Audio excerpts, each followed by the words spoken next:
Hi friends, मी संजना। आज तुम्हाला कारवारी style मध्ये भेंडीचा सार बनवून दाखवणार आहे। त्यासाठी मी भेंडी घेतलेली आहे, ती अशी जरा मोठी मोठी कट करून घ्यायची आहे। एक बटाटा घेतलेला आहे पीसेस करून। इथे मी पाव वाटी मसूर डाळ भिजत टाकलेली आहे।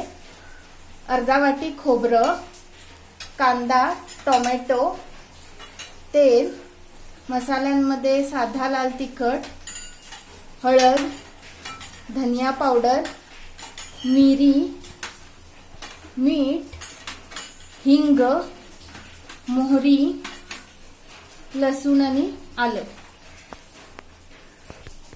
इथे कढीपत्ता आणि कोथिंबीर पण घेतलेली आहे। आता कुकर मध्ये सर्वात आधी मी मसूर डाळ आहे ही भिजत टाकली होती पाव वाटी। तुम्ही कोणती पण डाळ घेऊ शकता।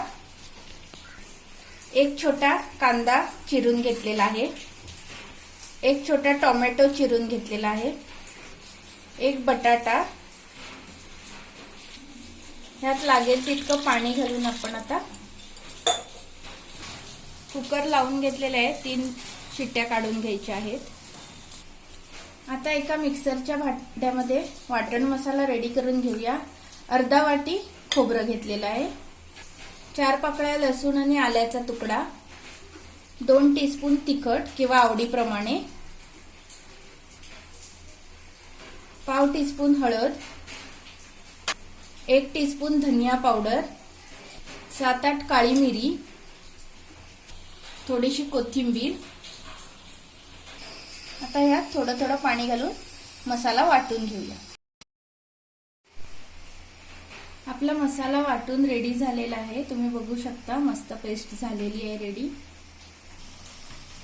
कढई तापत ठेवलेली आहे, 4 टीस्पून तेल घालते, हाफ टीस्पून मोहरी, मोहरी तडतडायला सुरुवात झालेली आहे, हिंग घालते आणि कढीपत्ता। आता ही भेंडी घालूया। भेंडी आपण तेलावर परतून घ्यायची आहे व्यवस्थित। भेंडी आपण छान परतून घ्यायची आहे 2-3 मिनिटं। त्याचा जो गुळगुळीतपणा असतो तो निघून जाईपर्यंत। एकीकडे आपला कुकर पण रेडी झालेला आहे, डाळ आणि बटाटा व्यवस्थित शिजलेला आहे। भेंडी परतल्यावर आपण ह्यामध्ये शिजलेली डाळ घालून घेऊया। डाळ घातल्यानंतर वाटलेला मसाला, थोडंसं मिक्सर मधलं पाणी, सगळं व्यवस्थित मिक्स करून घेऊया। कन्सिस्टन्सी तुम्ही हवी तशी ठेवू शकता। आता ह्यामध्ये चवीपुरतं मीठ घालूया। व्यवस्थित मिक्स करून आता छान उकळी येऊ देऊया भेंडी शिजेपर्यंत। आता भेंडीच्या साराला छान उकळी आलेली आहे, भेंडी पण व्यवस्थित शिजलेली आहे। आता फ्लेम ऑफ करते आणि तुम्हाला सर्व करून दाखवते।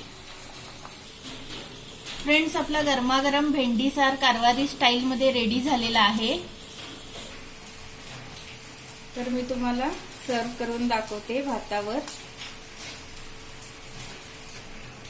तर हे व्हेज असल्यामुळे पापड आणि लोणचं हे कॉम्बिनेशन छान लागतं।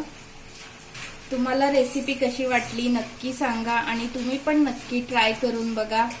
कारवारी स्टाईल मधला भेंडी सार अगदी सिंपल आणि सोपी रेसिपी आहे। आवडली तर लाईक करा आणि जे नवीन पाहणार आहेत त्यांनी सबस्क्राइब करायला विसरू नका।